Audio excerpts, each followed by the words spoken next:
আমি তো সাপ মুরিদ বানাই না, কয় না হুজুর আমারে বানানি লাগবে।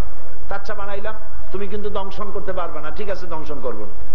এখন ওই সাপ বিলের মধ্যে পড়ে আছে ধানের খেতে, রাখাল ধান কাটছে কিন্তু দড়ি নাই, সন্ধ্যাবেলায় ধানগুলো বাঁধতে নেবে কি দিয়া, দেখে যে ওই মুরিদ সাপ শুয়ে আছে। ও তো মনে করে বুঝে নাই সাপ, সে মনে করছে দড়ি।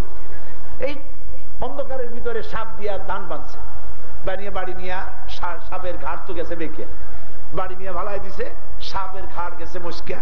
ওই অবস্থায় পীর সাহেবের বাড়ি বহু কষ্ট করে গেছে, যায় বলে যে হুজুর কি জিগের আজগার শিখাইলেন, আমার তো ঘাড় মুশকে গেছে। একটা কথা হইল, জিগের আজগার করলে তো ঘাড় মস্কাবে কেন? সাপে পুরা ঘটনা শোনাইলো, এই হলো ঘটনা। পীর সাহেব বলছেন, বেটা সাপ, আমি তোরে বলছিলাম দংশন করবি না, কিন্তু ফোঁস করতে তো নিষেধ করছিলাম না। তোরে যখন দড়ি মনে করে হাত দিল, তুই খালি ফস করে উঠতি, ওই রাখালের পুষ্টি সুত্তা লাভ দিয়া দিল্লি বলায় যাইতো। তুই ফোঁস করলি না কেন? কাজী জাতি ভয় পাবেন না। আপনারা কি ভয় পাইছেন? আপনারা কি ভয় পেয়েছেন? ভয়ের কোনো কারণ নাই। আল্লাহ আমাদের সাথে আছেন। কে আমাদের সাথে আছেন?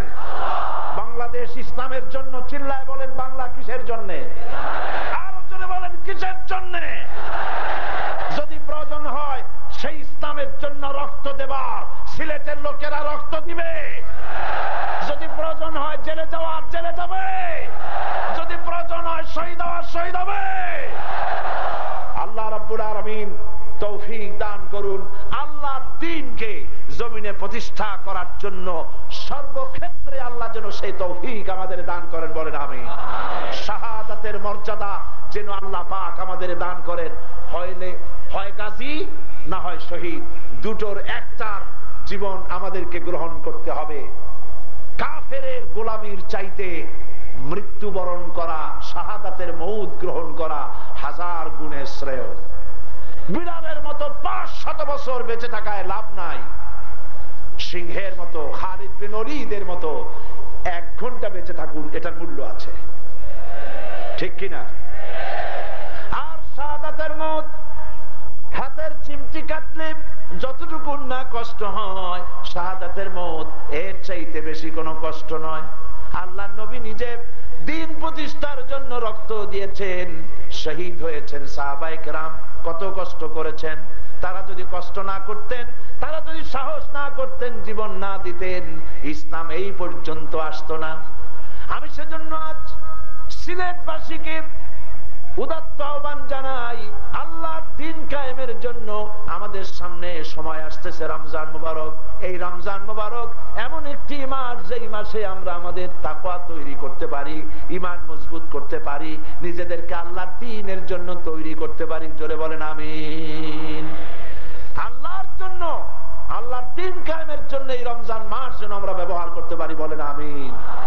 রমজান মাসে বেশি বেশি করে তেলাওয়াত করবেন, কোরআন শরীফ পড়বেন। কোরআন নাজিলের মাস, কোরআন বুঝা পড়বেন, আল্লাহ যেন তৌফিক দেন। হাদিস শরীফ বুঝে পড়বেন, ইসলামের সাহিত্য বুঝে পড়বেন, ছেলে মেয়েগুলিকে দ্বীনের রাস্তায় পরিচালনা করবেন। আল্লাহ পাক যেন সকলকে দান করেন, বলি আমিন। নবী হোক, ওলি হোক, সাহাবী হোক আর আলেম হোক, সাপ দেখলে ভয় করে না মানুষের? মুসা আলাইহিস সালাম ভয় পাইছে। আল্লাহ রাব্বুল আলামিন হযরত মুসাকে শোনায় দিলেন, খুযহা ওয়ালা তাখাফ সানুঈদুহা সিরাতাহাল উলা। খুয, ধরো, লা তাখাফ, ভয় পেও না। আল্লাহ বলছেন ধরো, ভয় পেও না। ধরার সঙ্গে সঙ্গে স্বাভাবিক অবস্থায় ফিরে আসবে, আবার লাঠি হয়ে যাবে। এখন আল্লাহ বলছেন ধরো। মুসা আলাইহিস সালাম কি ভয় পাওয়া উচিত হবে? উচিত হবে? মুসা আলাইহিস সালাম কি ভয় পাইছিলেন? কারণ হচ্ছে এই দুশমনের শক্তিটা খুব বড়ই দেখা যায়, মনে হয় যেন অনেক বড়, কি জানি কি। আল্লাহ পাক বলছেন, ইন্না কাইদাশ শায়তানে কানা দাঈফা। শয়তানের চক্রান্ত যতই তুমি মনে করো অনেক ষড়যন্ত্রের জাল বিস্তার হয়ে আছে, আল্লাহ কয় কিছুই না, দাঈফা, অত্যন্ত দুর্বল। আল্লাহ পাক বললেন ধরো। মুসা আলাইহিস সালাম সাপ ধরলেন, সঙ্গে সঙ্গে লাঠি হয়ে গেল। ফেরাউন বরদাস্ত করলো না, রাষ্ট্রশক্তির পক্ষ থেকে আক্রমণ শুরু হলো। অপরাধ কি? মুসা আলাইহিস সালামের অপরাধ কি? কি অপরাধ? মাশাআল্লাহ, বুঝতে পেরেছেন। অপরাধ হচ্ছে তিনি বলেছেন লা ইলাহা, জোরে বলেন লা ইলাহা ইল্লাল্লাহ। এই কালেমাকে আজ আমরা ভিক্ষার বুলি বানাইছি। এটা হলো সার্বভৌমত্বের বুলি, এটা হচ্ছে আল্লাহ পাকের সার্বভৌমত্বের কথা। আজ আমরা মানুষের কাছে আমরা শুনি, মানুষেরা ভিক্ষা চায়, লা ইলাহা ইল্লাল্লাহ 1 মুঠ চাউল দেন, লা ইলাহা ইল্লাল্লাহ 10 খান পাই দেন। এই হচ্ছে কালেমার জিকির। আবার কেউ কেউ জিকির করতেছে লা ইলাহা আস্তে, ইল্লাল্লাহ জোরে, এমন জোরে কলব সাফ করে, কলব তাতে থাকলেও পারে গেলেও পারে। এই কালেমার জার, এর আঘাত পয়গম্বররা মেরেছেন। হযরতে মুসা আলাইহিস সালাম যখন বলেছেন লা ইলাহা ইল্লাল্লাহ, এই ধাক্কা ফেরাউন বরদাস্ত করতে পারে নাই। দরিয়ায় নীলের ভিতরে আল্লাহ পাক ডুবাইয়ে শেষ করে দিয়েছেন, দেন নাই? হযরতে মুসা আলাইহিস সালাম তার উম্মতেরা দরিয়ার পাশে বসে দ্বীনি কথাবার্তা বলতেছেন।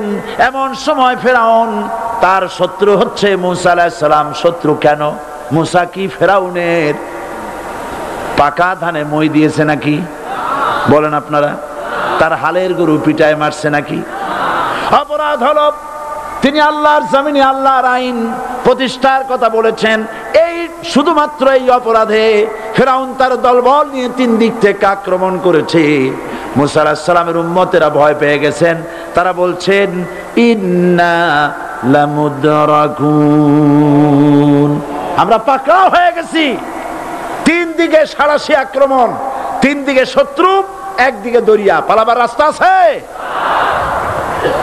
হযরত মুসা আলাইহিস সালাম ভয় পেয়ে গেলেন, সারেন্ডার করলেন না। হযরত মুসা আলাইহিস সালাম বললেন কাল্লা, কখনো নয়, ভয় পাওয়ার কোনো কারণ নাই। রব্বি সায়াহদিন, অবশ্যই আমার রব আমার জন্য রাস্তা করে দিবেন। ভয় পাইও না, আমার রব রাস্তা করে দিবেন। আল্লাহ রাব্বুল আলামিন হযরত মুসা আলাইহিস সালামকে অর্ডার করলেন, হাতের লাঠি দিয়া দরিয়ার উপরে আঘাত করো। হযরত মুসা আলাইহিস সালাম দরিয়ার উপর আঘাত করলেন। রাস্তা ছিল দরকার একটার, এক বাড়িতে আল্লাহর হুকুমে লাঠি দিয়ে একটি আঘাত করার সঙ্গে সঙ্গে হযরত মুসার তার সঙ্গী সাথী দরিয়া পার হওয়ার জন্য দরিয়ার মধ্য দিয়ে আল্লাহ 12টা রাস্তা পয়দা করে দিলেন। সে আল্লাহ আছে না নাই? এত আসতে বলেন কেন? ভয় পাওয়ার কারণ আছে? রাষ্ট্র শক্তি বাধা দিয়েছে সমস্ত নবীদেরকে। কেন? নবীদের চরিত্র খারাপ? জোরে বলেন, নবীদের চরিত্র খারাপ? নবীদের চাইতে মাসুম বেগুনাহ উন্নত চরিত্রের মানুষ আল্লাহর আকাশের নিচের জমিনের উপরে আর হয় নাই। তোমরা যে সব নেতাদের পিছনে দৌড়াও, অমুকের সৈনিক, নেতা নেতা করে মরো, এইসব নেতা যাদের পিছনে দৌড়াও, এই নেতাগুলি, আমি জিজ্ঞেস করি আপনাদেরকে, এই নেতাগুলি জীবনে একবারও জেনা করে নাই। এ ব্যাপারে অনুসারীরা আপনারা কি নিশ্চিত? মিথ্যা কথা জীবনেও কয় নাই, প্রতারণা করে নাই, ঠাট্টা করে নাই, বিদ্রুপ করে নাই, মদ খায় নাই, মানুষ হত্যা করে নাই। কিসের নেতা? নেতা হচ্ছেন সেই ব্যক্তি যিনি বলেছেন, ও আমার স্ত্রীরা, ও আমার সাহাবীরা, রাতের আধারে আমার মধ্যে যা আচরণ দেখতে পাও, দিনের আলোতে আমার মধ্যে যা দেখতে পাও, সবগুলি খুলে খুলে মানুষের কাছে বলে দাও। তার নাম বিশ্বনবী মুহাম্মদ রাসূলুল্লাহ সাল্লাল্লাহু আলাইহি ওয়াসাল্লাম।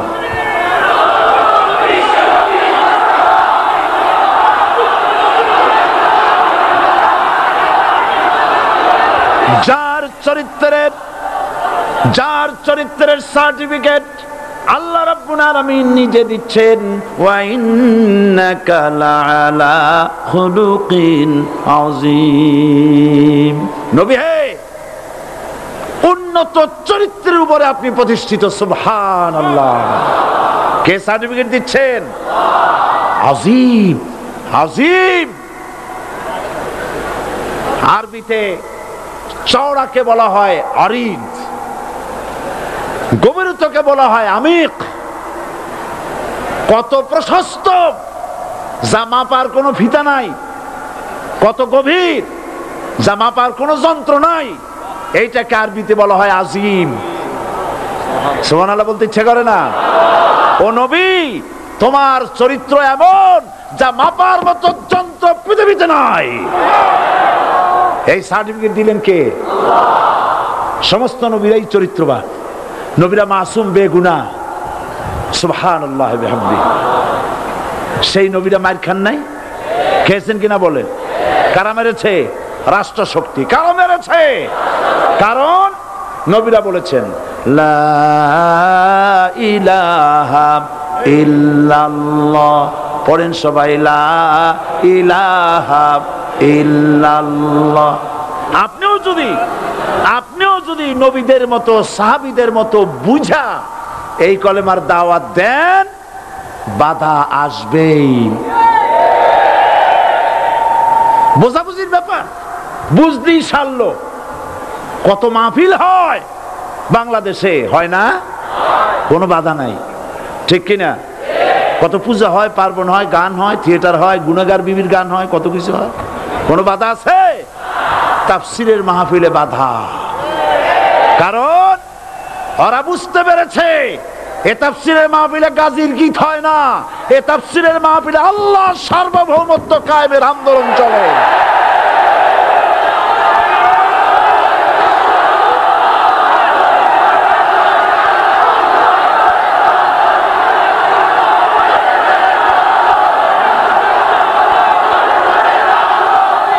এবার দেখুন, এবার কলেমা বোঝেন, কালেমা বুঝুন। বঙ্গভবনের সামনে দাঁড়ায়া, গণভবনের সামনে দাঁড়িয়ে আপনি যদি কালেমার জিকির করতে থাকেন, লা ইলাহা ইল্লাল্লাহ, লা ইলাহা ইল্লাল্লাহ, লা ইলাহা ইল্লাল্লাহ, লা ইলাহা ইল্লাল্লাহ, 2-1 ঘন্টা, 2-4 ঘন্টা, দেখবেন অফিসাররা এসে বলবে, না জানি কোন খাজা বাবা আসছে, আসেন আসেন, নিয়ে খাইতে দেবে, হাদিয়া দেবে। যেহেতু যিনি পড়তেছেন উনি বোঝেন না কি বলতেছেন, আর যারা দাওয়াত দিয়ে নিয়ে গেল ওরা টের পায় নাই যে কি শুনে দাওয়াত দিতেছে। কিন্তু আপনি যদি বঙ্গভবন, গণভবন, সেক্রেটারিয়েট আর পার্লামেন্ট এর ভিতরে ঢুকে যদি বলেন, কোন মানুষের তৈরি করা আইন মানি না, কোন সরকারের সার্বভৌমত্ব স্বীকার করি না, কারো বিধান মানি না, কারো তৈরি করা আইনের সামনে মাথা নত করি না, আল্লাহ ছাড়া কারো বিধান মানি না, হাদিয়া আসবে, খাইতে দেবে, পকেটে টাকা দেবে, খাওয়াবে এক জায়গায় নিয়ে। কোন জায়গায়? লাল দালানে। বোঝাবুঝির ব্যাপার। পয়গম্বরেরা দাওয়াত দিয়েছেন আয়াতুল কুরসি, ফরজ নামাজ পড়িয়া দেখছি অনেকেই জামার বুতাম টুতাম খুলিয়া তারপরে জোরে একটা ফু দেন। অসুবিধা নাই, ফু আপনি দেন, কিন্তু কি পড়ে ফু দিচ্ছেন আপনি কি বুঝছেন কিছু? সুবহানাল্লাহ। বুঝলি কি এই চেহারা হয়? এতগুলো মানুষ লাগে নাকি বিপ্লব করতে, কালেমার রস কায়েম করতে? 313 জন মুসলমান যথেষ্ট পৃথিবীতে।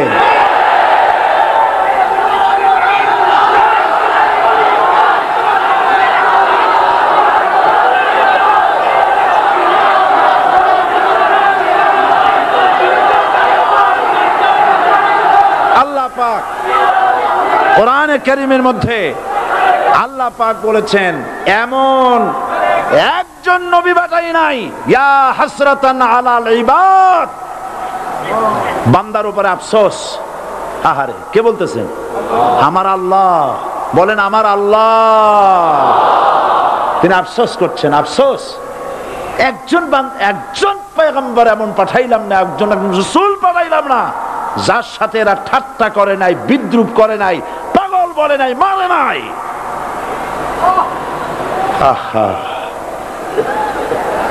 অপরাধ কি?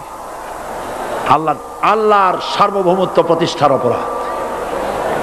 হযরত ইব্রাহিম আলাইহিস সালাম তিনি যখন এই কালেমার দাওয়াত দিয়েছেন নমরুদের বিরুদ্ধে, নমরুদ বলেছে মান আসাদ্দু মিন্না কুওয়া, আমার চাইতে শক্তিশালী আর কে আছে? আনা রব্বুকুমুল আলা, আমি তোমাদের বড় প্রভু। নাউজুবিল্লাহ। কই থেকে একটা তুমি বলছো লা ইলাহা ইল্লাল্লাহ, আমি তো ইলাহ। হযরত ইব্রাহিম আলাইহিস সালাম কি কালেমার দাওয়াত পেশ করার অপরাধে অগ্নিকুণ্ডের ভিতরে ফালাবার ব্যবস্থা হয়ে গেছে। আল্লাহ পাক সব ঘটনা কোরআনে বলে দিয়েছেন কিনা বলেন? কেন বললেন এই সমস্ত কথা? এই জন্য বলেছেন ফেরাউন মরে যাবে, নমরুদ মরে যাবে, কিন্তু তাদের প্রেতাত্মারা যুগে যুগে তারা বেঁচে থাকবে। আগুনের ভিতরে ফালাবার ব্যবস্থা হয়েছে। আল্লাহ পাক বলে দিয়েছেন আমার রাস্তায় যদি চেষ্টা করো, জিহাদ করো, আমার সাহায্য তোমরা পাবে। ওয়া কানা হাক্কান আলাইনা নাসরুল মুমিনিন, মুমিনদেরকে সাহায্য করা আমি আল্লাহর জন্য ওয়াজিব। সুবহানাল্লাহ বলবেন না? আলহামদুলিল্লাহ বলবেন না? আমার জন্য ওয়াজিব মুমিনদেরকে সাহায্য করা। ইব্রাহিম আলাইহিস সালামকে আগুনে ফেলানো হচ্ছে। হযরত জিবরাইল বলেন ইব্রাহিম তোমাকে আগুনের ভিতরে ফেলানো হতেছে, আমার কাছে সাহায্য চাও, আমি তোমারে বাঁচায় দেব। হযরত ইব্রাহিম আলাইহিস সালাম তিনি বললেন জিবরাইল আমার পরীক্ষা চলতেছে, আমাকে ডিস্টার্ব করো না, আমি তোমার কাছে সাহায্য কেন চাইব? আমি তো এমন কোন অন্ধ আল্লাহর ইবাদত করি না যিনি তার বান্দার দুঃখ দুর্দশা নিজের চোখে না দেখেন। পরীক্ষা পাস করছে না? পাস করছেন কিনা? হযরত ইব্রাহিম বলেন শোনো জিবরাইল, আমি যদি আগুনের ভিতরে পড়ে যাই আর আগুনে পুড়ে যদি ভস্ম হয়ে যায়, আমার আল্লাহ যদি এতে খুশি হন, তাহলে আমি আমার রব্বুল আলামিনকে খুশি করার জন্য এভাবে 1000 বার পড়তে আমি রাজি আছি। ইব্রাহিম আলাইহিস সালাম আগুনের ভিতরে পড়ে গেলেন। আল্লাহ রাব্বুল আলামিন আগুনের প্রতি নোটিশ করে দিলেন ইয়া নারু কুনি বারদাও ওয়া সালামান আলা ইব্রাহিম, আগুন আমার ইব্রাহিমের জন্য শান্তিদায়ক ঠান্ডা হয়ে যা। ইব্রাহিম আলাইহিস সালাম জ্বলছেন, পুড়ে গেছেন। নমরুদ তার প্রাসাদের ছাদে বসে ইব্রাহিম আলাইহিস সালামের পোড়া দৃশ্য দেখে আনন্দ করবে, আগুনের দিকে তাকায় দেখে ইব্রাহিম আরামে বসে আছেন। পোড়া তো দূরের কথা, জামাও পরে নাই। ও ডাক দিয়া বলে রে আগুন, গোটা জাতি নিয়ে তোর পূজা করলাম, আমার দুশমন কেন জ্বালাইতে পারিস না? তোর জ্বালানো শক্তি কি নষ্ট হয়ে গেছে নাকি? আগুনের ভিতর থেকে আওয়াজ বেরিয়ে এলো নমরুদ, আমার ভিতরে দাহ্য শক্তি জ্বালানো শক্তি আছে কি নাই যদি প্রমাণ করতে চাও, টেস্ট করতে চাও, তুই নিজে আয়, তোরে সুদ্ধা তাম দুনিয়া জ্বালাই দিতে পারি, ইব্রাহিমের এক গাছা পশম জ্বালাইতে পারি না। বিশ্বকবি আল্লামা ইকবাল কি সুন্দর করে বলেছেন, আজ ভি হো জু ইব্রাহিম কা ইমা पैदा आग कर सकती है एक अंदाजे गुलिस्ता पैदा। ইব্রাহিমের ঈমান যদি আজও কোথাও হয় বিদ্যমান, করতে পারেন অগ্নিকুণ্ডে খুবসুরত এক গুলিস্তান। এখনো যদি ইব্রাহিমের সন্তানদেরকে আগুনের মধ্যে ফেলে দেওয়া হয়, আর ইব্রাহিম ঈমান যদি থাকে, আগুনকে ফুলের বাগান বানাবার ক্ষমতা আল্লাহর আছে। চিরকাল আল্লাহ পাক এই কালেমাকে দিয়েছেন আল্লাহর সার্বভৌমত্বকে প্রতিষ্ঠা করার জন্য। আয়াতুল কুরসি শুধু পড়ে বুকে ভিউ দেওয়ার জন্য নয়। পড়েন আমার সাথে, আল্লাহু লা ইলাহা ইল্লা হুয়াল হাইয়ুল কাইয়্যুম। দুনিয়ার সমস্ত পয়গম্বর অত্যাচারিত হলেন, শুধু তাই নয়, বিশ্ব নবী আখেরি জামানার পয়গম্বর নবী মুহাম্মদ রাসূলুল্লাহ সাল্লাল্লাহু আলাইহি ওয়াসাল্লাম জাতির কাছে আসলেন।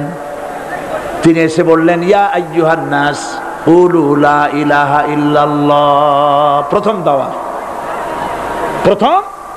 দাওয়া শুনছেন কথা? রাসূলুল্লাহ বলছেন, ও জাতি, আমার রাসূল তো মক্কার রাসূল না শুধু, মদিনার রাসূল না শুধু, আরবি ভাষাভাষীদের রাসূল না শুধু, আমার নবী কি নবী? চিল্লায় বলেন।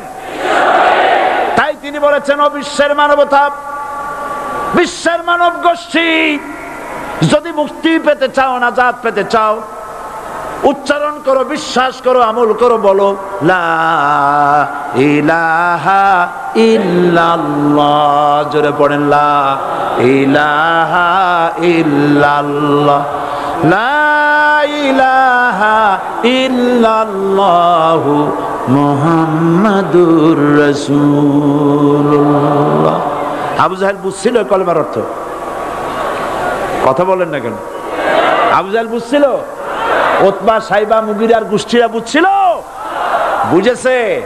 তারপরে তারা চিন্তা করলো যে সর্বনাশ তো করছে, লা ইলাহা, কোন ইলাহ নাই, আইনদাতা নাই, বিধানদাতা নাই, তাহলে আমরা কি ঘরে বসে বসে কি করব? উনি নতুন একজন ইলাহ নিয়ে আসছে, আল্লাহ ছাড়া কোন ইলাহ নাই, তাহলে আমাদের কাজটা কি? প্রথমে তারা চেষ্টা করলো যে একটু দেখি নরম নরম ভাবে হয় নাকি। চলে গেল আবু তালেবের কাছে, আসে না হাদিসে বললো, আবু তালেব, তুমি তো কুরাইশদের নেতা, তোমার ভাইয়ের ছেলে কয়টাই কি? কি আশ্চর্যজনক কথা! লা ইলাহা ইল্লাল্লাহ, আল্লাহ ছাড়া কোনো ইলাহ নাই, তা আমরা করব কি? তোমার ভাতিজাকে বুঝাও লা ইলাহা ইল্লাল্লাহর দাওয়াত বন্ধ করে দিক, এর বিনিময়ে টাকা লাগে টাকা দেব, সোনা লাগে সোনা দেব, যত সুন্দরী মেয়ে চায় তাও দেব, নেতৃত্ব চায় তাও দেব, তবু যেন কালেমার দাওয়াত না দেয়। আসিনে কা হাদিসে আছে কিনা? নবীজি যখন বাড়ি ফিরলেন, চাচা আবু তালেব নিজের কলিজার টুকরা সন্তান হযরত জাফর আলীর চাইতে তিনি ভালোবাসতেন কলিজার মতো করে মুহাম্মদ সাল্লাল্লাহু আলাইহি ওয়াসাল্লামকে। বলছে, বাবা, এমন কথা কেন বলো যাতে লোকেরা খেপে যায়? এই কথাগুলি বলো না, ওরা আমার কাছে এই সব প্রস্তাব দিয়ে গিয়েছে। রাসূলুল্লাহ প্রস্তাব শুনে এগ্রি করলেন? জি। আমার নবী বলেন, ও আমার চাচা আবু তালেব, প্রস্তাবকারীদেরকে শুনিয়ে দিন। হুজুরের সাথে তখন অনেক লোকজন নাকি? অনেক অস্ত্রপাতি? কিচ্ছু নাই, আল্লাহর শক্তি ছাড়া কিছুই না।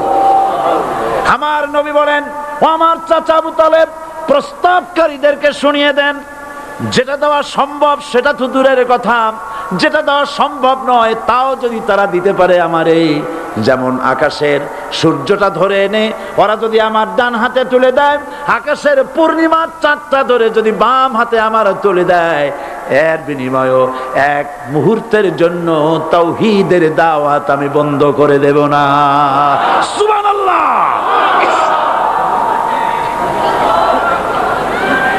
রাসূল করিম সাল্লাল্লাহু আলাইহি ওয়াসাল্লাম তাদের এই প্রস্তাবকে যখন গ্রহণ করলো না, কাফেরেরা বুঝলো। আমি আগেই বলেছি 3 শ্রেণীর লোক বাধা দিয়েছে। কয় শ্রেণী? প্রথম শ্রেণী কি?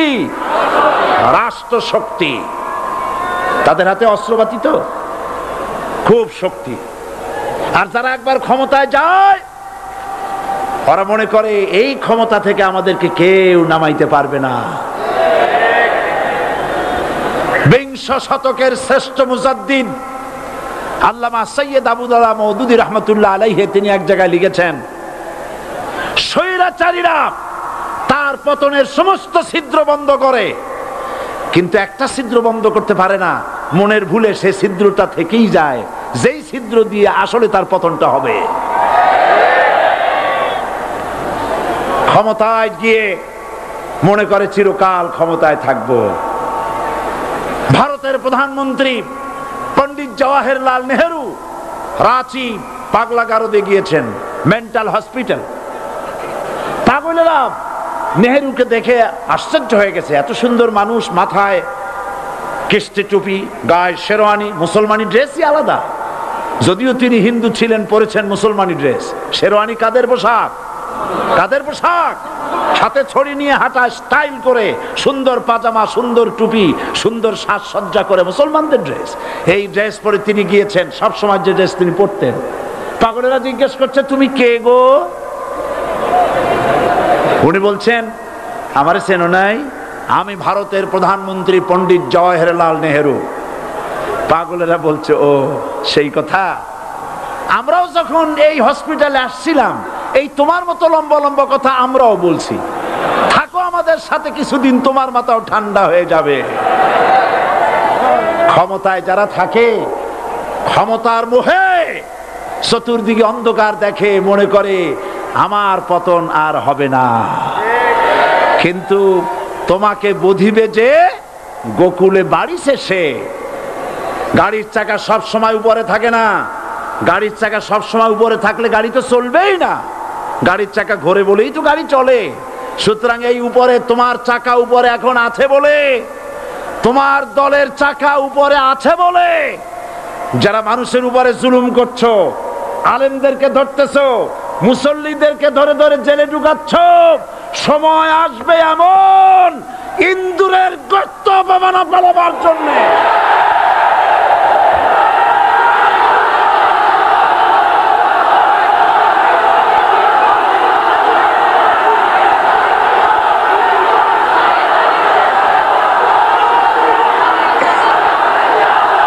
আবু জাহেলের গোষ্ঠী, আবু জাহেলের গোষ্ঠী মনে করেছে সোজা আঙ্গুলে ঘি যখন উঠলো না, আঙ্গুল বাঁকা করতে হবে। শুরু হয়ে গেল অত্যাচার। শুরু হয়েছে না? হযরত সুমাইয়া রাদিয়াল্লাহু তাআলা আনহা কি নির্মম ভাবে, নিষ্ঠুর ভাবে তাকে শহীদ করা হলো। খাব্বাব, খুবাইব, হযরত খাব্বাব রাদিয়াল্লাহু তাআলা আনহুকে দেখে হযরত ওমর একদিন বলছিলেন, খাব্বাব তোমার পিঠে এত গর্ত কেন? এত গর্তওয়ালা পিঠ আর এত চিকুন কোমর আমি তো জীবনেও দেখিনি। হযরত খাব্বাব বলেছেন, ওমর জানো না, ইসলাম কবুল করার অপরাধে, কালেমা পড়ার অপরাধে কাফির বেঈমানেরা আমাকে মারধর করেছে। যখন আমি তাদের মারে কালেমা ছাড়ি নাই, তখন আগুন জ্বালায়া আগুনের আংটার উপরে, আংটা আগুনের উপরে আমাকে চিৎ করে শোয়ায়া, আমি যেন নড়াচড়া করতে না পারি সেজন্য আমার বুকের উপরে পাথর চাপা দিয়া রেখেছে। আগুনে গোশত পুড়ে পুড়ে আগুন ভিতরে ঢুকেছে, গায়ের রক্ত আর চর্বি গলে গলে পড়ে আগুনগুলো নিবেছে। ওই পিঠে যে গর্ত হয়েছে আজও পর্যন্ত সেই গর্ত মিটে যায় নাই। হযরত খাব্বাব রাদিয়াল্লাহু তাআলা আনহু বলছেন, বুখারী শরীফে হাদিসে ভাবে এসেছে, ওয়ান খাব্বাব বিন আরিত রাদিয়াল্লাহু তাআলা আনহু আন্নাহু قال شكونا إلى رسول الله صلى الله عليه وسلم وهو متوسد بردة له في ظل الكعبة। আমি গেলাম রাসূলুল্লাহর কাছে, যে দেখি হুজুর বাইতুল্লাহ শরীফের ছায়ায় আরাম ফরমাচ্ছেন। আমি কাছে গিয়ে বললাম, আলা তাস্তানসিরু লানা আলা তাদউ লানা ইয়া রাসূলুল্লাহ। হে রাসূল, আপনি কি আমাদের জন্য দোয়া করবেন না? আপনি কি আমাদের জন্য আল্লাহর কাছে সাহায্য প্রার্থনা করবেন না? মার খেয়ে খেয়ে তো শেষ হয়ে গেলাম। শুনতেছেন আপনারা? আল্লাহর নবী উঠে বসলেন, বললেন, খাব্বাব শোনো, তোমাদের আগে যারা এই পৃথিবীতে এসেছিলেন দ্বীনের দাওয়াত দেওয়ার জন্য, সমকালীন রাষ্ট্র শক্তি তাদেরকে ধরতো, ফায়ুখাজুর রাজুলু ফায়ুহফারু লাহু ফিল আরদ, তার জন্য তারে ধরে নিয়ে মাটির মধ্যে গর্ত করত, ফায়ুজআলু ফিহা, এরপরে সেই গর্তের ভিতরে তাকে কোমর পর্যন্ত গেড়ে দিত। সুম্মা ইউতা বিল মানশার, এরপরে করাত আনা হতো, ফায়ুদাউ আলা রাসিহি, এরপরে করাতটা মাথার উপরে রাখা হতো, ফায়ুজআলু নিসফাইন, এরপরে করাত দিয়া চিরে চিরে জীবিত মানুষটাকে দ্বিখণ্ডিত করে ফেলে দিত। মা ইয়াসুদ্দুহু যালিকা আন দীনি, এত কষ্ট দেওয়ার পরেও, এত জুলুম করার পরেও দ্বীনের দায়ীদেরকে এক চুল পরিমাণ আল্লাহর রাস্তা থেকে তারা সরাই দিতে পারে নাই। ওয়াল্লাহি, ও খাব্বাব, আমি আমার আল্লাহর নামে কসম করি। মুসলমান কে কসম করতেছে? আল্লাহ রাসূল। আমি আমার আল্লাহর নামে কসম করি, ওয়াল্লাহি লা ইউতাম্মান্নাল্লাহু হাযাল আমর হাত্তা ইয়াসির রাকিবু মিন সানা ইলা হাযরামাউত। সেদিন বেশি দূরে নয়, ইয়েমেনের রাজধানী সানা থেকে শুরু করে সৌদি আরবের হাযরামাউত পর্যন্ত হাজার হাজার মাইল, এই দীর্ঘ পথে যুবতী নারী তার সৌন্দর্যের পশ্চা নিয়া, আর ধনাঢ্য ব্যক্তিরা সওদাগরেরা তাদের টাকা পয়সা নিয়া একাকে নিয়ে অথবা দলবদ্ধ ভাবে মানুষেরা যাতায়াত করবে। লা ইয়াখাফু ইল্লাল্লাহ, মানুষের মনের মধ্যে কোনো ভয় থাকবে না। এমন একটা সময় আসবে, ওয়ালাকিন্নাকুম তাস্তাজিলুন, অথচ তোমরা বড্ড তাড়াহুড়ো করছো। তাড়াহুড়ো করো না, অপেক্ষা করো, ধৈর্য ধরো, মার খাও, জেলে যাও, শহীদ হও, আল্লাহর রাজ কায়েম হবেই হবে।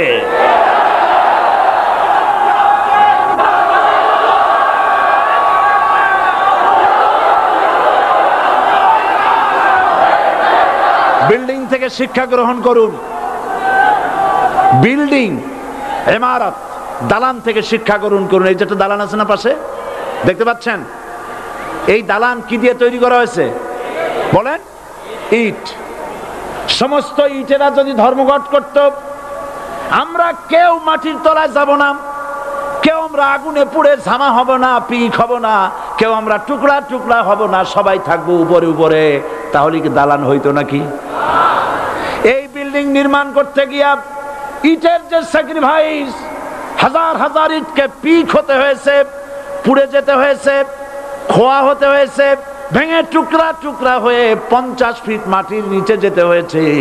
তারপরে ইমারত গঠন হয়েছে, সুন্দর দালান তৈরি হয়েছে। যারা ইসলামী শাসন চান, আল্লাহর দ্বীনকে বিজয়ী দেখতে চান, তাদেরকে অসংখ্য মানুষকে পোড়া ইটের মতো জেলখানায় পুড়ে পুড়ে মরতে হবে। অসংখ্য মানুষকে ফাঁসির কাস্টে ঝুলতে হবে, গায়ের রক্ত দিতে হবে, শহীদ হতে হবে, তারপরে ইসলামের ইমারতটা কায়েম হয়ে যাবে। শায়ের, কবি কি সুন্দর করে বলছেন, কবি সুন্দর করে বলছেন, ये शहादत गाहे उल्फत में कदम रखना, ये शहादत गाहे उल्फत में कदम रखना, लोग समझते हैं आसा है मुसलमान होना। মানুষেরা মনে করে মুসলমান হওয়া খুব সহজ জিনিস। না, মুসলমান হওয়ার অর্থ হলো শাহাদাতের ঈদগাহে শামিল হয়ে যাওয়া।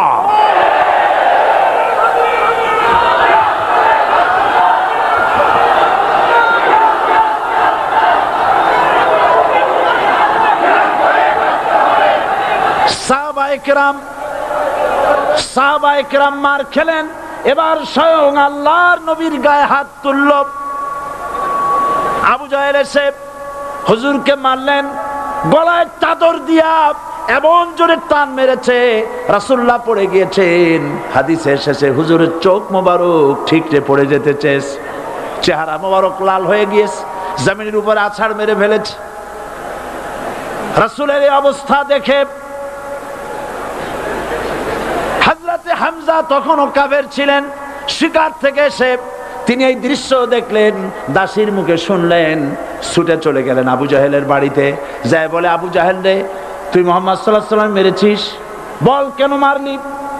এমন ভালো মানুষ তো জীবনে চোখে দেখি নাই, যিনি কোনো মিথ্যা কথা বলেন না, ভালো ভালো কথা বলেন, এক আল্লাহর গোলামি করার জন্য বলেন। এই সব ভালো কথা বলার জন্যই তুই তারে মারলি নাকি? আরে আবু জাহেল, তুই কি মনে করেছিস মুহাম্মদ সাল্লাল্লাহু আলাইহি ওয়াসাল্লাম তার পিতা আব্দুল্লাহ মারা গেছে বলে মুহাম্মদ সাল্লাল্লাহু আলাইহি ওয়াসাল্লাম এতিম হয়ে গেছে মনে করেছিস নাকি? জেনে রাখ, মুহাম্মদ সাল্লাল্লাহু আলাইহি ওয়াসাল্লামের পিতা আব্দুল্লাহ মারা গেছে, কিন্তু চাচা হামজা তো মরে যায় নাই। হাতের ধনুক দিয়া এমন জোরে আঘাত মারলেন, আবু জাহেলের মাথা ফেটে রক্ত ফিনকি দিয়ে বেরিয়ে এলো। হযরতে হামজা ঘরে ফিরে এসে রাসূল করিম সাল্লাল্লাহু আলাইহি ওয়াসাল্লামের মস্তক মোবারক কোলে উঠায় নিলেন আর বললেন, বাবা তোমাকে মেরেছে বলে আমি আবু জাহেলের মাথাটা ফাটাই দিয়ে আসছি, তুমি খুশি হও। হুজুর বলছেন, চাচা কার মাথা ফাটাইছো এইটা বলে আমারে খুশি করতে পারবা না। হযরতে হামজা বলেন, তুমি কি হলে খুশি হবে? হুজুর বলেন, হামজা চাচা গো, আমি খুশি হব যদি একটিবার চাচা তোমার মুখে শুনতে পাই ঈমানের কালেমা। হযরতে হামজা বলেন, মুহাম্মদ সাল্লাল্লাহু আলাইহি ওয়াসাল্লাম, আমি বুঝতে পেরেছি তুমি কোনো সাধারণ মানুষ নও। সাধারণ মানুষ হলে পরে তুমি প্রতিশোধে বিশ্বাসী হতে, খুশি হতে। প্রতিশোধে বিশ্বাসী হও নাই, তুমি অবশ্যই আল্লাহর নবী, কোনো সন্দেহ আমার নাই। তুমি সাক্ষী থাকো, আমি পড়ে নিলাম, লা ইলাহা ইল্লাল্লাহু মুহাম্মাদুর রাসূলুল্লাহ। জোরে পড়ে, লা ইলাহা ইল্লাল্লাহু মুহাম্মাদুর রাসূলুল্লাহ।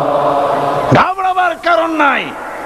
এর অর্থ এই নাই যে আপনারা কালেমার দাওয়াত দিবেন আর রাষ্ট্রশক্তি আপনারে পিটাইতেই থাকবে, আপনার কোনদিন আপনার সুদিন ফিরে আসবে না। বিষয়টা কি এমন না। আমার আল্লাহর ওয়াদা শুনুন, ولا تهنوا ولا تحزنوا وأنتم الأعلون إن كنتم مؤمنين। মুমিন যদি হও আমি তোমাদেরকে বিজয় দান করব। সুবহানাল্লাহ বলেন। আজ যদি আমাদের উপরে বিপদ এসে থাকে তাহলে তার একমাত্র কারণ পূর্ণাঙ্গ ঈমানের অভাব আমাদের মধ্যে রয়েছে, ঠিক কিনা? আজ পৃথিবীতে সব থেকে মার খায় কারা? চিল্লায় বলো। আলজেরিয়ায় কারা? বসনিয়ায় কারা? চেচনিয়ায় কারা? প্যালেস্টাইনে কারা? আহা, প্যালেস্টাইনের মুসলমানদেরকে মারি মেরে শেষ করে দিল। দেখছেন ছবিতে না? দেখেন না? প্যালেস্টাইনের মুসলমানদেরকে যখন মারা হচ্ছে, বাংলাদেশের প্রধানমন্ত্রী তখন আমেরিকায় ক্লিনটনের সঙ্গে কথা বলতেছেন। তিনি ক্লিনটনের কাছে তার পিতৃ হত্যার জন্য দায়ী সাজাপ্রাপ্ত 3 জন ব্যক্তিকে ফেরত চাচ্ছিলেন। আমার দৃষ্টিতে এটা কোনো অপরাধ নয়। সন্তান তার পিতার প্রতি আকর্ষণ থাকবেই। আমার আপত্তি সেখানে আপনি প্রধানমন্ত্রী শুধু শেখ পরিবারের প্রধানমন্ত্রী নন, শুধু আওয়ামী লীগের প্রধানমন্ত্রী হওয়া উচিত নয় আপনার। আপনি পৃথিবীর দ্বিতীয় বৃহত্তম বাংলাদেশের 12 কোটি মুসলমানের প্রধানমন্ত্রী। পিতৃ হত্যার আসামি ফেরত চাইলেন, কিন্তু বিল ক্লিনটনের আশ্রয় প্রশ্রয় লালিত পৃথিবীর অসভ্য জাতি সন্ত্রাসী ইহুদিরা প্যালেস্টাইনের মুসলমানদেরকে পাখির মতো গুলি করে হত্যা করছে। আপনি কেন এর জবাব চাইলেন না?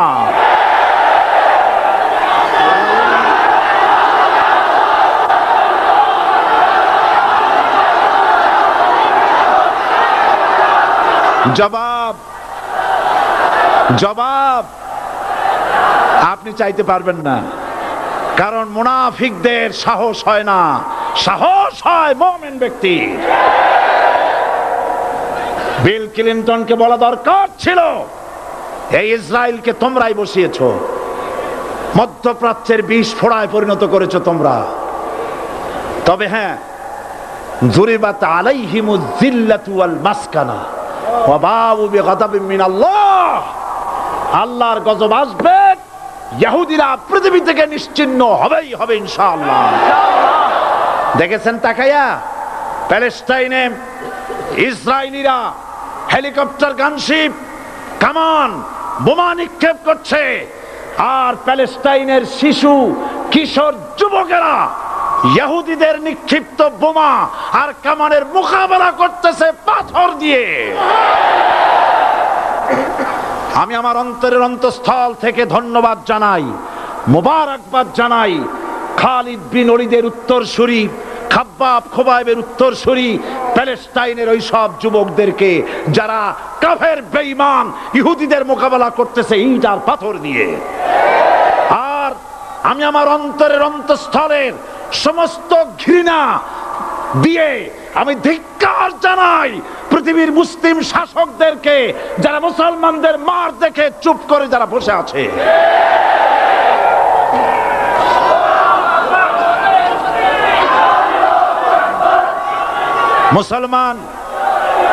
মুসলমান যদি মুসলমানের মতো হয় 10 জন যথেষ্ট।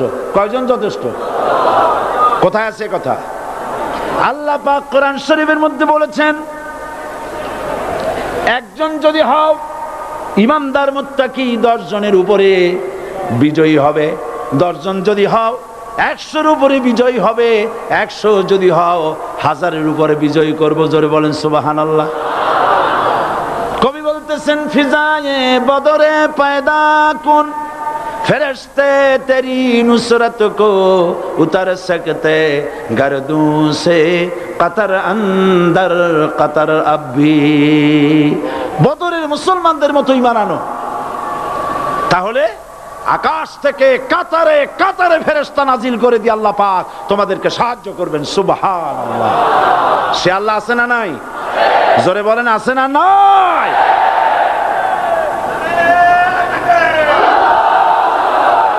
সেই আল্লাহ রাব্বুল আলামিন কোরআনে কারীমের ভিতরে আয়াতুল কুরসির মধ্যে বলে দিয়েছেন, আল্লাহু লা ইলাহা ইল্লা হুয়াল হাইয়ুল কাইয়্যুম। প্রাণ খুলে সবাই পড়েন, বসা মানুষ দাঁড়ানো মানুষ। আল্লাহু লা ইলাহা ইল্লা হুয়াল হাইয়ুল কাইয়্যুম। আল্লাহ রাব্বুল আলামিন, তিনি ছাড়া কোনো ইলাহ নাই, তিনি সার্বভৌমত্বের মালিক, কেউ নাই আল্লাহ ছাড়া। এই কথা মানুষকে ঘোষণা করতে হবে। বাধা, এই কথা বললেই বাধা দেবে কয় শ্রেণীর লোক? 3 শ্রেণী। প্রথম শ্রেণী হচ্ছে কে? রাষ্ট্রশক্তি। আজও তারা বাধা দিচ্ছে। আল্লাহর আইন দিয়ে দেশ চালাও, তারা তাদের মন মর্জি মোতাবেক আইন দিয়ে দেশ চালাবে। আল্লাহ পাক বলছেন, আলা আলাহুল খালকু ওয়াল আমরু। সৃষ্টি যার, আইন চলবে তা। কারো বাবার আইন চলতে পারে না, নিজেদের তৈরি করা আইন চলবে না। ইনিল হুকমু ইল্লা লিল্লাহ। একমাত্র আইন চলবে কার? এই আইন রাসূল করিম সাল্লাল্লাহু আলাইহি ওয়াসাল্লাম মদিনায় কোরআন দিয়ে প্রতিষ্ঠিত করেছিলেন। আল্লাহর বিধান, আল্লাহর সার্বভৌমত্ব কায়েম করেছিলেন। কোরআন সংবিধান হলো, চুরি বন্ধ হলো, ডাকাতি বন্ধ হলো, জেনা বন্ধ হলো, হত্যা বন্ধ হলো, ধর্ষণ বন্ধ হলো, সব কিছু বন্ধ হয়ে গিয়ে মুসলমানেরা শান্তি লাভ করলো, পৃথিবীর মানুষ শান্তি লাভ করলো। সুবহানাল্লাহ বিহামদিহি। আজ মুসলমানেরা শত্রু চেনে না, বন্ধু চেনে না। বন্ধুকে বানায়েছে শত্রু, শত্রুকে বানায়েছে বন্ধু। কে বন্ধু কে শত্রু চিনাই দিবেন কে? আল্লাহ। বলেন কে দিবেন?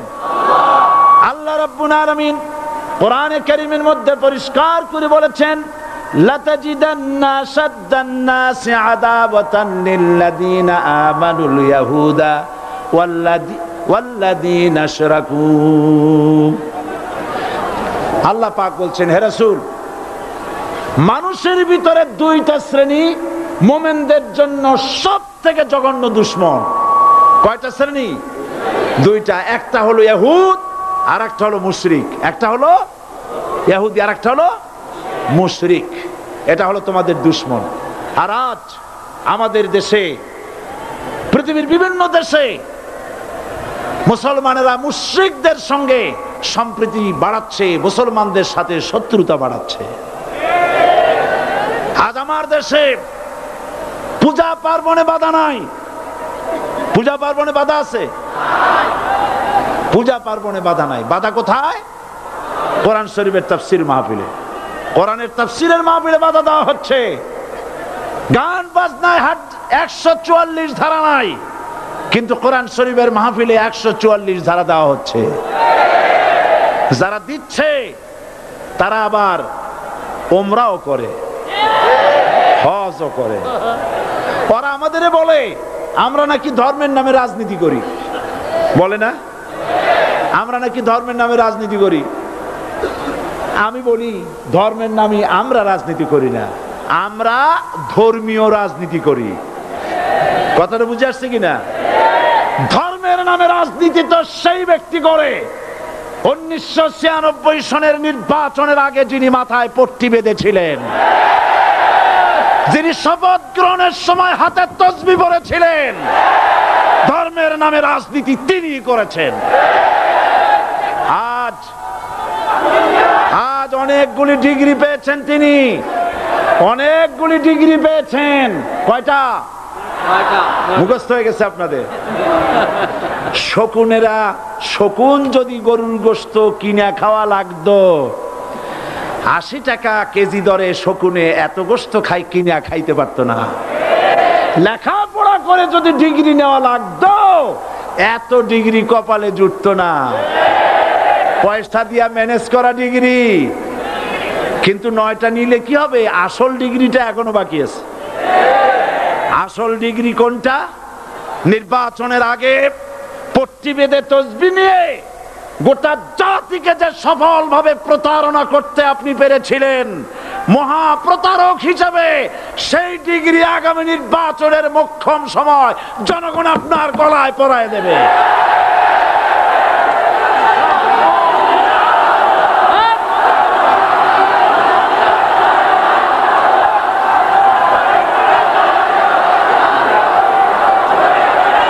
সুতরাং ধর্মের নামে রাজনীতি নয়, আমরা ধর্মীয় রাজনীতি করি, আমরা এই কোরআনের রাজনীতি করি।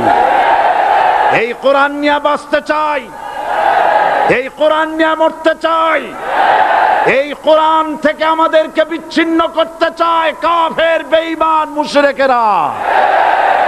ও আমার জাতি, কোরআন থেকে যারা বিচ্ছিন্ন করতে চায় তোমরা কি তাদের বিরুদ্ধে জিহাদের জন্য প্রস্তুত থাকবে?